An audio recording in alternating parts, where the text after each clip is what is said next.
All right, let's talk about tempo training. Tempo training is something that you're often going to see at the beginning of a training phase, but it's something that is used to control a lift and bring more awareness to the lift instead of just lifting out of control, high speed all the time. Tempo training is going to slow things down and even create pauses within different parts of the movement. All right, and so when you see tempo training, it's going to be broken down with a set of numbers. You're going to see 4 numbers, or you might even see an X, which represents to lift explosively.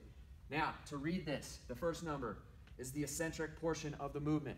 So if we're pressing, lowering the weight down. If you're squatting, going down. Deadlift, going down. So it's always the downward, the eccentric movement piece of the exercise. And so if you see a 3, it represents 3 seconds, right? So if we're talking about a deadlift here, we're going to be bringing that weight back down 3 seconds. So in your head, 1, 2, 3, boom.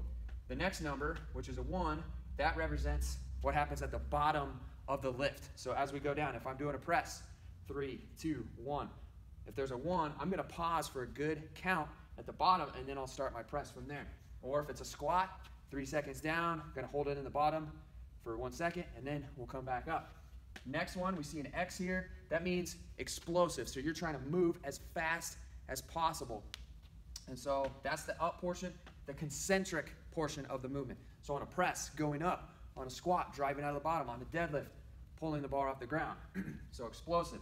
And then the final number is the top. So again, if I'm pressing, I'm in the bottom here. I press up explosively. I'm going to pause for a brief second at the top. Now what you might also see here is a 0, which means no pause. So basically if I was doing a lift that was 3, 0, X, 0, I would be here.